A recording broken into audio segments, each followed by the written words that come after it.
Hello friends, আজ আমি তোমাদের লোকাল আর মাছের ঝাল বানিয়ে দেখাচ্ছি।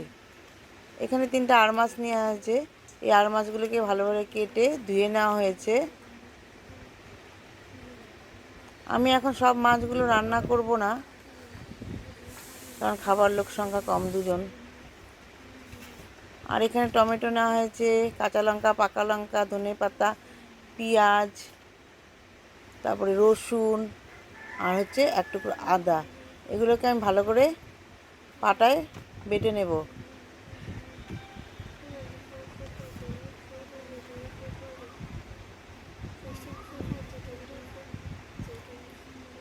এখানে 6 পিস আর মাছ নেওয়া হয়েছে।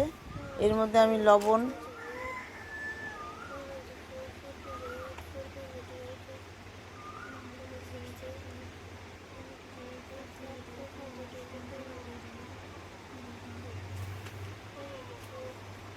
আর হলুদ মাখিয়ে নিচ্ছি। আর এর মধ্যে সরষের তেল দিয়ে দেব, দিয়ে এটাকে ভালো করে মাখিয়ে কিছুক্ষণ রেখে দেব। কিছুক্ষণ রেখে দিয়েছি। এখন এর মধ্যে আমি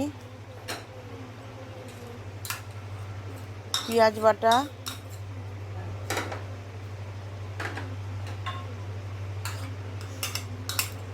কাঁচা লঙ্কা আর পাকা লঙ্কাগুলো বাটা, টমেটো বাটা,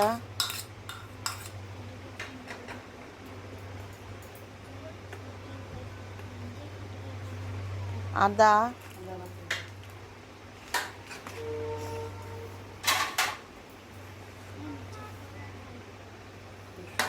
রসুন, পেঁয়াজ কুচানো, কাঁচা লঙ্কা ফেলে নিয়েছি 2-4টে, আর হচ্ছে এখানে ধনেপাতা, টমেটো কুচি,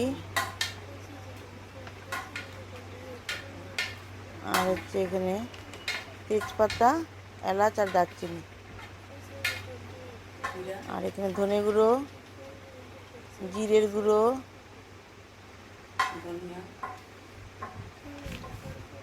আর হলুদ।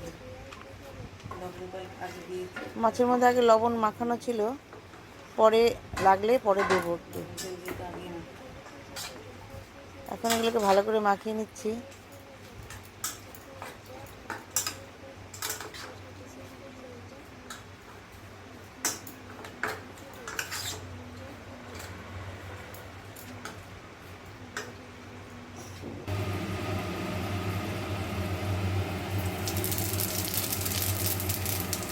তাতে আমি কালো জিরা ফোড়ন দিয়ে নিলাম। মাছের মধ্যে সামান্য একটু লবণ দিয়ে নিলাম, দিয়ে একটু মাখিয়ে নিচ্ছি।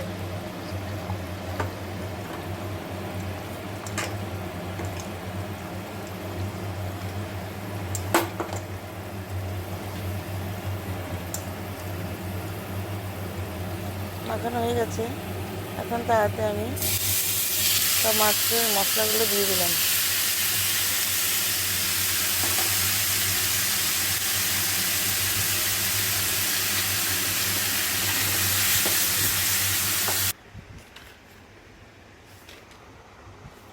দিয়ে এখন আমি একটু ঢেকে দিচ্ছি।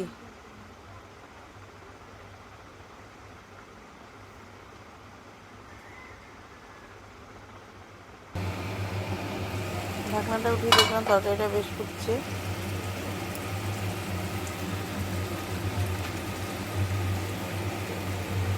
আমি এখানে কোনো জল দিইনি, মশলার থেকে জল বেরিয়ে আসছে।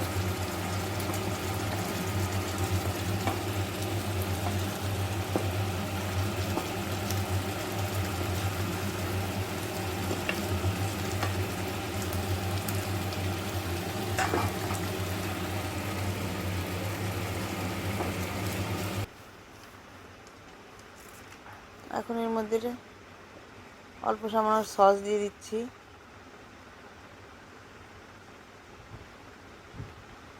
আর ধনেপাতা দিয়ে দিচ্ছি। আমার মাছ রান্নাটা প্রায় কমপ্লিট হয়ে গেল। এখন একটু নাড়িয়ে দিয়ে সামান্য একটু সরষের তেল উপর দিয়ে দিলাম, দিয়ে এখন নামিয়ে নেব।